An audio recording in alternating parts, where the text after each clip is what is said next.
The alarm did not simply sound. It tore through the command deck with a sharp urgency that forced every officer into motion at once. And Commander Varix felt his pulse surge as the crimson emergency lights flooded the chamber, casting long shadows across the curved metallic walls of the Dominion outpost. For nearly 2 centuries, he had overseen this sector, a narrow stretch of space known across the galaxy as the Forbidden's Corridor, a region that no civilized vessel had dared to cross since its designation as restricted territory. It was not merely law that kept ships away, it was fear. Because beyond that boundary lay unstable spatial distortions, gravitational fractures, and phenomena that had erased entire fleets without leaving debris behind. "Report," Varix commanded, his voice steady but edged with tension as he stepped toward the central display. His sensor officer, a slender being of translucent crystalline structure named Ellist, turned sharply from her console, faint pulses of light flickering through her form in a way that betrayed unease. "Commander, we have an unidentified vessel," she said, her tone tight. "It crossed the outer warning perimeter 6 minutes ago and is continuing deeper into the corridor. It has not responded to any of our broadcasts." Varix frowned, his heavy frame stiffening as he absorbed the information. That was not how these encounters unfolded. On the rare occasions when an inexperienced species wandered too close, the warning beacons alone were enough to drive them away. The signals were impossible to ignore, transmitted across every known frequency and embedded with universal translation matrices that ensured comprehension. "Display it," he ordered. The main screen shifted, revealing the vessel, and for a moment Varix simply stared. The ship was small by Dominion standards, its structure composed of layered metal plating instead of adaptive energy composites. Its propulsion system leaving a faint, uneven trail that spoke of outdated engineering principles. It lacked elegance, lacked refinement, lacked everything that defined advanced spacefaring civilizations. It looked crude. "Analysis," Varix said. The station's artificial intelligence responded immediately. Vessel classification unknown. Technology level estimated below Dominion standard. Power source consistent with mid-stage fusion reactors. Defensive capabilities minimal. Threat level negligible. A primitive ship, then, likely from a newly emerged species that had only recently discovered faster-than-light travel. Varix exhaled slowly, some of the tension leaving him as he settled into a more familiar scenario. This was a mistake, nothing more. Another young civilization stepping where it did not belong. "Open a channel," he said. "All frequencies, all languages. Let us correct their error before they destroy themselves." Ellist complied, her hands moving swiftly across the interface as the transmission array activated. Varix stepped forward, positioning himself before the visual receiver, his towering form framed by the glow of the command deck. He had delivered this message countless times before, and it had never failed. "Unidentified vessel," he began, his voice carrying the full authority of the Dominion. "This is Commander Varix of the Galactic Dominion outpost. You have entered restricted space. The region ahead of you is unstable and has claimed entire fleets. You will halt your advance immediately and reverse course. Failure to comply will result in your destruction. You have 30 seconds to respond." The transmission was sent. Silence followed. Varix watched the ship, expecting hesitation, a change in trajectory, any sign that the warning had been received and understood. Most species did not require further explanation. Survival was a universal instinct. The vessel did not slow down. It did not turn. It continued forward, as if the warning had never been issued. Varix's eyes narrowed. "Repeat the message," he said. Before Ellist could comply, the communication panel flickered, indicating an incoming transmission. The unidentified vessel was responding. The image that appeared on the display caused a brief delay in Verex's translator systems as it processed the unfamiliar biology. The being was bipedal, with smooth skin and a symmetrical facial structure. Two forward-facing eyes focused on the screen with an expression that the translator identified as calm interest rather than fear. "Hello," the being said, its voice steady as the translator rendered it into Galactic standard.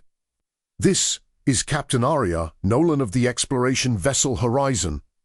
We're receiving your warning, but I think there's been a misunderstanding.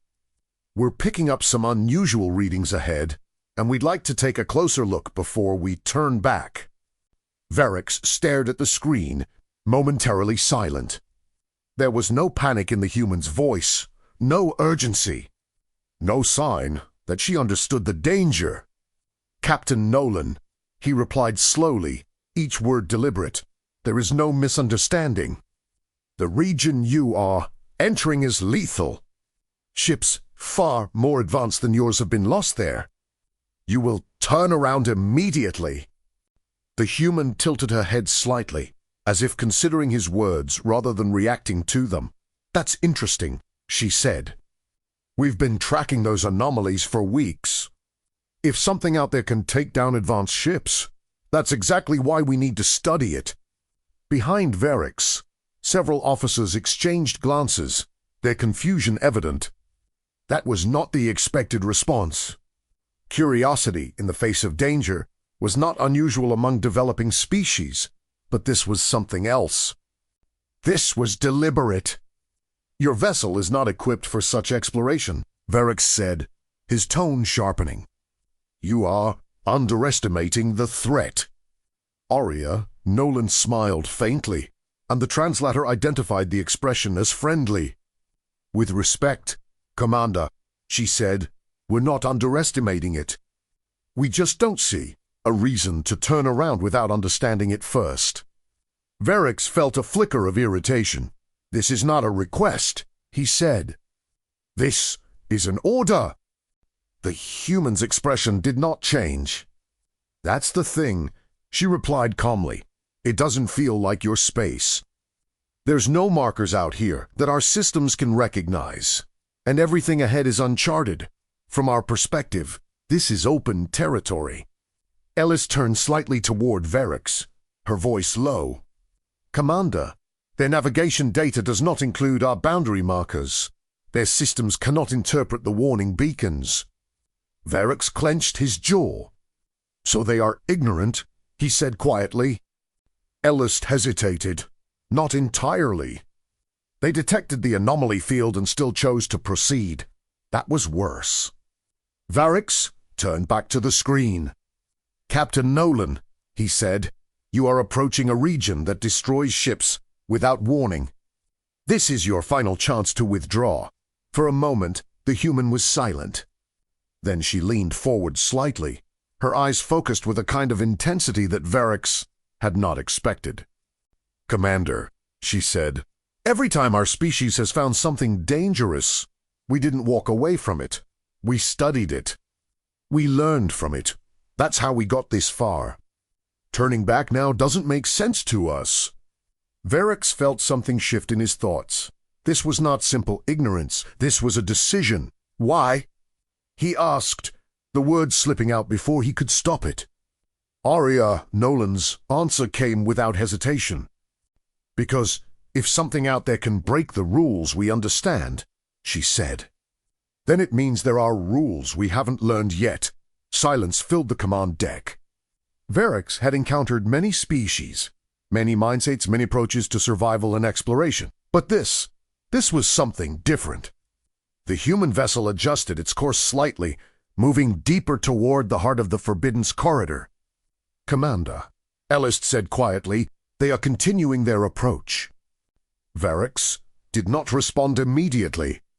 He watched the small, crude ship advance toward a region that had destroyed forces far more powerful than anything it could possess. "They know the risk," he said at last. "Yes, they have been warned. Yes." "And they proceed anyway." Ellis did not answer. "Because there was no answer." On the screen, the human vessel moved forward without hesitation, its engines burning steadily as it crossed the invisible boundary that no one else dared to cross. Commander Verix felt a slow, unsettling realization take hold. This was not recklessness. This was not stupidity. This was something far more dangerous. It was intent without fear. And as the human ship disappeared deeper into the shifting distortions of the Forbidden's corridor, Verix spoke softly, almost to himself. If they survive this, he paused. Then everything we understand about limits will need to be reconsidered. The signal from the human vessel flickered once more, carrying a final fragment of their voice, before the distortions swallowed it completely. Horizon continuing mission. We're not turning back. Then it was gone. And for the first time in his long service, Commander Verix realized that he was no longer observing a situation under control. He was witnessing the beginning of something unknown, something that had chosen to step into danger, and had not even slowed down. The moment the human vessel crossed deeper into the Forbidden's corridor, the change was immediate and undeniable, and Commander Verix felt it not just through the data streams, but through the subtle shift in the station itself.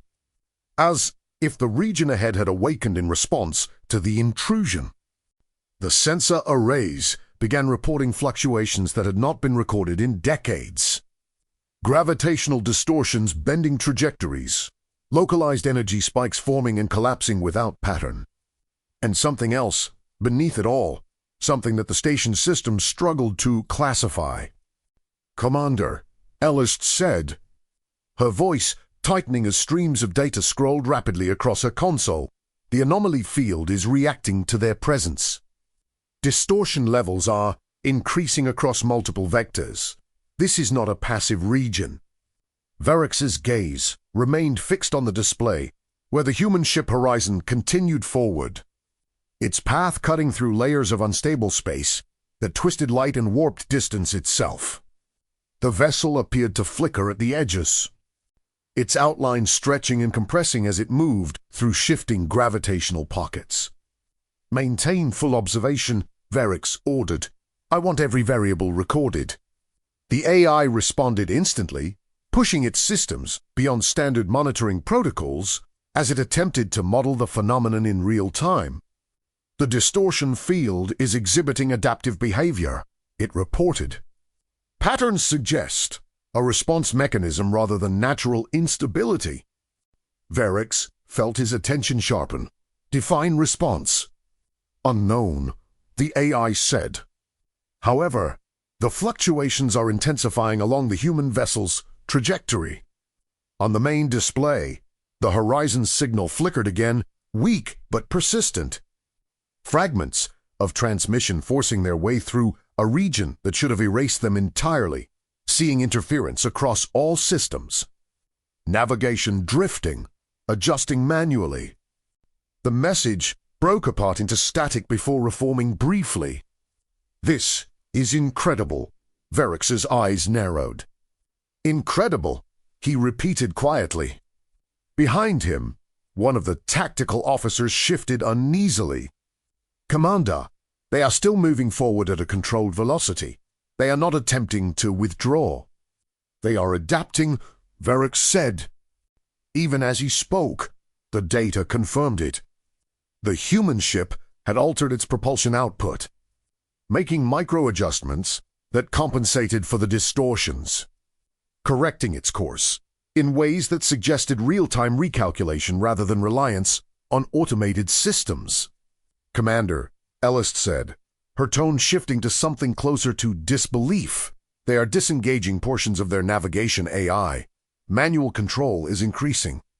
Verix turned slightly toward her. "They are reducing automation." "In a region where precision is critical, yes," she replied. "It appears they do not trust their systems under these conditions. That was unexpected. Most advanced species relied heavily on automation in hostile environments, trusting their machines to process variables faster than any biological mind could manage. To disable those systems willingly was to accept a lower margin of error, unless they believe their judgment is more reliable than their technology. Varric said slowly. The thought lingered. On the display, the horizon shifted course again, narrowly, avoiding a sudden spike in gravitational pressure that collapsed space along its previous trajectory. The maneuver was sharp, almost instinctive, executed in a fraction of a second. That correction was not predicted by their systems, the AI noted. It was reactive. Varric felt a flicker of something he rarely experienced. Respect. Before he could speak, the situation changed again. The distortion field surged. Without warning, a wave of compressed space rippled outward from deeper within the corridor, moving with impossible speed. It was not an explosion, not an energy discharge, but a reconfiguration of space itself, folding and unfolding in a pattern that defied standard physics. Horizon is in the path of the distortion wave, Ellis said sharply. Impact in 3 seconds. Can they evade? Varric demanded. No, the AI replied. Trajectory options are limited. On the screen, the human vessel did something that no simulation had predicted. It accelerated directly toward the distortion. What are they doing? One of the officers asked, unable to keep the shock from his voice. The answer came a moment later. They are not avoiding it, Varric said. They are entering it at an angle. The horizon adjusted its vector with precise timing, aligning itself with the shifting pattern of the distortion wave rather than opposing it. For a fraction of a second, the ship disappeared entirely, swallowed by the collapsing geometry of space. Then it reappeared, intact. Ellis's console flooded with data. They used the distortion to alter their trajectory, she said, her voice unsteady. They rode the wave. Silence fell across the command deck. That was not a standard evasive maneuver. That was improvisation under conditions where improvisation should not have been possible. The horizon's signal returned briefly, stronger than before, as if the interaction had amplified its transmission. Okay, that was new. Logging that. If we time it right, these distortions can be used as propulsion boosts. The message cut out again. Varric stared at the display. They are learning from it, he said. Yes, the AI confirmed. And applying it immediately. Yes, the implications were significant. Before Varric could process further, a new alert cut through the data stream. Commander, the AI said, its tone shifting for the first time. Additional energy signatures detected deeper within the corridor. These do not match previously recorded anomalies. Display. The screen shifted, revealing faint shapes forming within the distorted space, ahead of the human vessel. At first they appeared as shadows, outlines barely distinguishable from the surrounding chaos. Then they stabilized. Structures. Angular. Symmetrical. Moving. Ellis's voice dropped to a whisper. Those are not natural formations. No, Varric said. They weren't. The objects adjusted position in unison, their movement coordinated, deliberate, and unmistakably controlled. Unknown constructs detected, the AI reported. Energy readings suggest active systems. A pause, possible autonomous entities. On the display, the constructs shifted again, aligning themselves along the horizon's projected path. They are intercepting, Varric said. The human ship's signal burst through once more, clearer than before, as if proximity had strengthened the transmission. We've got something ahead. Not debris, not random. These look like structures. Possibly artificial. A brief pause. They're moving. The first burst of energy followed. A concentrated beam lanced through the distorted space, striking where the horizon had been moments earlier. The human vessel veered. Sharply, its thrusters firing in rapid sequence, as it avoided the attack by a margin that left no room for error. "They are engaging the vessel," Ellis said. "Of course they are," Verix replied. The constructs adjusted their formation, releasing additional bursts of energy, each one calculated, each one precise. They were not random defenses. They were targeted. "They are responding to the human presence as a threat," the AI said. Verix watched as the horizon twisted through the distorted space. Its movements, erratic yet purposeful, avoiding strikes that should have been unavoidable. "Return fire detected," Ellis said suddenly. On the screen, the human ship's weapons activated, kinetic projectiles launching into the shifting field. They were primitive compared to Dominion systems. Simple mass accelerated to high velocity, but in the unstable environment of the corridor, their simplicity became an advantage. The projectiles were not disrupted by the same distortions that interfered with energy-based weapons. One of the constructs took a direct hit. Its outer structure fractured, segments breaking apart as the impact disrupted its cohesion. It did not explode. It collapsed inward, its form destabilizing before fading into the surrounding distortions. "They found a vulnerability," Verix said. "Yes," the AI replied. "Kinetic weapons are less affected by the field." The remaining constructs adapted instantly, altering their firing patterns, attempting to predict the horizon's movements. But the human ship was no longer simply avoiding the environment. It was using it. It dove through a distortion wave, reappeared at an unexpected vector, and fired again. Its projectiles striking another construct from an angle that should not have been possible. "They are not following predictable movement patterns," Ellis said. The horizon signal broke through once more, fragmented but unmistakable. "They react to energy signatures." "Okay, that means if we reduce output, the message cut out." A moment later, the human vessel's energy profile dropped sharply. "They are powering down non-essential systems," the AI reported. The constructs hesitated for the first time. Their targeting patterns faltered. "They are losing tracking resolution," Ellis said. Verix felt the realization settle into place. "They are hunting based on emissions," he said, "and the humans are becoming invisible to them." On the display, the horizon slipped through the shifting corridor, its presence reduced, its movements quieter, harder to detect. The constructs struggled to adjust, their attacks less precise, their coordination breaking down. The human ship accelerated, pushing deeper toward the core of the Forbidden Corridor. "They are not retreating," Ellis said softly. "No," Verix replied. "They are advancing." And as the last fragments of the horizon signal reached the station, carrying a voice that sounded more focused than ever, Verix understood something that unsettled him even more than the anomalies themselves. "We're getting closer.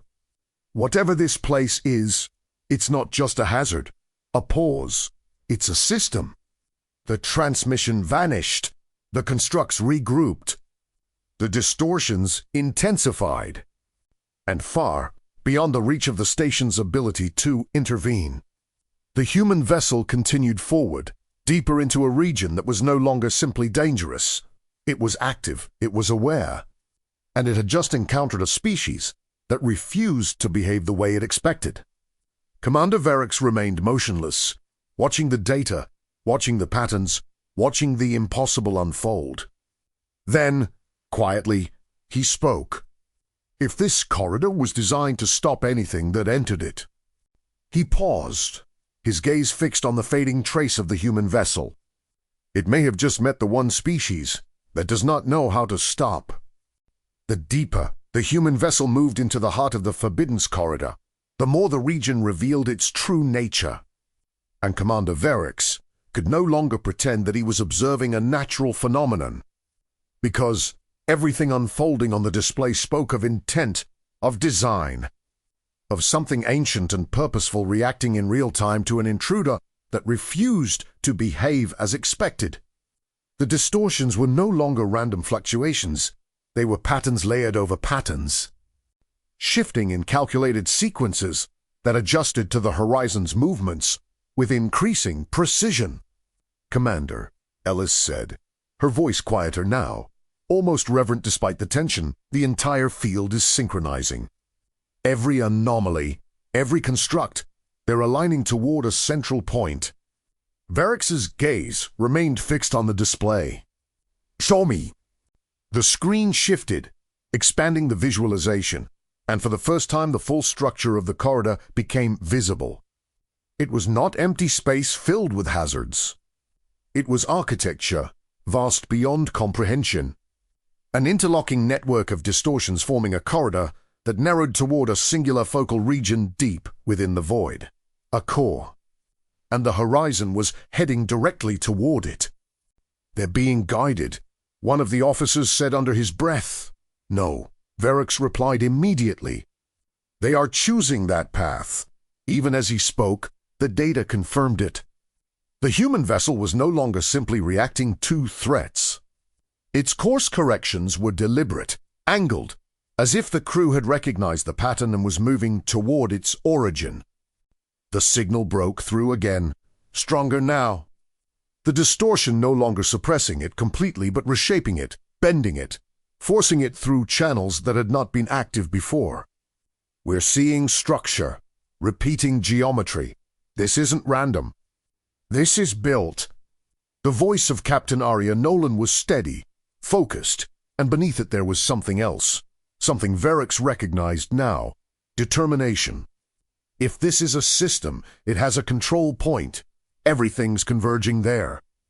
The transmission flickered, then returned with more urgency. "We're going in." Varex felt his secondary heart tighten. "Open a channel again," he ordered, even though he already knew the outcome. "Transmit continuously." The station obeyed, sending warnings, data, anything that might reach the human vessel. But the corridor consumed the signals, twisting them into nothing before they could travel any meaningful distance. "They cannot hear us," Ellis said softly. "I know," Varex replied. On the display, the constructs that had been attacking the horizon shifted formation once more, abandoning their scattered pursuit and moving in coordinated alignment between the human vessel and the central core. "They are defending it," Varex said. "Yes," the AI confirmed. "Their behavior indicates protection of a critical system." The first volley came without hesitation. Multiple energy beams converged on the horizon's path, forcing the human ship into a violent series of evasive maneuvers. The vessel twisted through the distorted space, its hull flickering as gravitational stress pulled at its structure. "Hull integrity fluctuating," Ellis reported. "They're taking strain even without direct impact." The horizon responded immediately, its thrusters firing in controlled bursts, as it slipped between overlapping distortions, using the shifting space itself as cover, reducing its energy output whenever possible to avoid detection while striking with kinetic fire whenever an opening appeared. Another construct shattered under the impact of human projectiles, but the remaining units adapted faster now, predicting movement patterns, tightening their net. "They are learning," Varex said. "Yes," the AI replied. "But so are the humans." The horizon dove directly into a collapsing distortion field, disappearing for a fraction of a second before reappearing behind the defensive line, its trajectory altered in a way that defied predictive modeling. "They broke through," Ellis said, her voice rising. Ahead of the vessel, the core revealed itself fully. It was not a structure in the conventional sense. It was a sphere of compressed space, layered with shifting geometric patterns that pulsed with controlled energy. It was both machine and environment, a construct so advanced that its function blurred the line between physics and design. "Energy levels at the core are rising," the AI reported. "It is reacting to the intrusion." On the screen, the sphere began to shift, its surface opening in segments that folded inward, revealing a deeper layer of impossible structure. "Commander," Ellist said. It's changing configuration. Verix leaned forward slightly. It's not just reacting, he said. It's preparing. The horizon signal cut through once more, clearer than ever, as if proximity to the core had created a temporary window of communication. This is it. This whole place is a test system. It's not just destroying ships, it's evaluating them. The words settled heavily in the command chamber. Evaluating, Verix repeated. It responds to energy, automation, predictable patterns. Anything relying fully on technology gets targeted and eliminated. A brief pause, filled with the sound of background alarms from the human vessel, but manual control, low emission. Adaptive behavior that gets through. Verix felt the realization form completely. It is filtering, he said quietly. The AI confirmed. A selective system. It eliminates predictable, high-dependence technological approaches. On the display, the core shifted again, and a final barrier formed between itself and the horizon, a dense lattice of distortions layered so tightly that even light struggled to pass through. They're sealing it, Ellist said. Final defense layer. They're right at auxiliary stage. What are they doing? One officer asked, unable to hide the disbelief. They're committing, Verix said. The human ship reduced its energy output to the lowest possible level, systems dimming, emissions dropping until it was nearly invisible against the chaos of the corridor. Only its physical presence remained, a small, determined shape moving directly toward the barrier. The signal came one last time. If this thing filters based on patterns, then we give it something it can't predict, a pause. We stop thinking like a system. The transmission ended. The horizon entered the barrier. For a moment, it seemed as though the vessel had been swallowed entirely, its outline vanishing within the dense lattice of distortions. Then, impossibly, it emerged on the other side. Silence filled the command deck. They passed through, Ellist whispered. The core reacted instantly. Its energy spiked, patterns shifting rapidly, as if processing, analyzing, attempting to categorize what had just occurred. System response increasing, the AI reported. It is attempting to adapt, but it was too late. The horizon had already reached the inner threshold. And then something changed. The energy patterns across the entire corridor stabilized. The distortions slowed. The construct ceased movement. The core's surface shifted one final time, and instead of closing, it opened, completely. A channel formed, clear and unobstructed, extending outward through the corridor. Commander, Ellist said, her voice filled with disbelief. The entire field is shutting down. The AI confirmed it. All hostile responses have ceased. Distortion levels are stabilizing. The system has entered a passive state. On the display, the horizon drifted just beyond the core, intact, its systems gradually returning to full operation.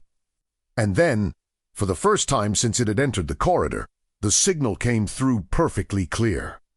Commander Varix's Captain Arya Nolan's voice said, calm and steady as if nothing extraordinary had just occurred. I don't know if you're receiving this, but if you are, you might want to take another look at your maps. The command deck remained silent as her words continued. This place isn't a barrier. It's a filter. It doesn't stop ships because they're weak. It stops them because they rely too much on what they've built. If you can't adapt without your systems, you don't get through. A faint sound followed, something close to a quiet laugh. We just had to do things the old way. The transmission held steady. Behind Verix, the station's sensors lit up as the corridor, once a region of absolute isolation, became transparent for the first time in recorded history. A path .opened and accessible.safe. Verix slowly lowered himself into his command seat, his mind processing the implications of what he had just witnessed. A system that had stood for millennia, one that had erased fleets, and to find the limits of exploration had just been bypassed, not by superior technology, not by overwhelming force, but by a species willing to abandon both. They removed their advantage, Varix said quietly. The AI responded. They replaced it. Varix watched the small human vessel on the display, its crude design unchanged. Its capabilities still far below Dominion standards, and yet it had accomplished something no advanced civilization had ever managed. They did not overcome the system, he said. They understood it. A moment passed. Then, slowly, Commander Varix gave an order that would have been unthinkable only hours before. "Mark the corridor as accessible under human guidance," he said, "and update all records." He paused, his gaze steady. "New classification." The eye waited. Varix spoke the words with deliberate clarity. Region no longer considered a barrier. Another pause. A threshold. On the screen, the horizon adjusted its course, moving beyond the core into open space, its path clear, its mission continuing as if crossing one of the most dangerous regions in the galaxy had simply been another step forward. And as the signal remained stable, carrying the quiet confidence of a species that refused to turn back, Varix understood something that would echo far beyond his command. Some civilizations built limits to protect themselves from the unknown. Humans walked into the unknown to see what the limits were made of, and when they found them, they simply kept going.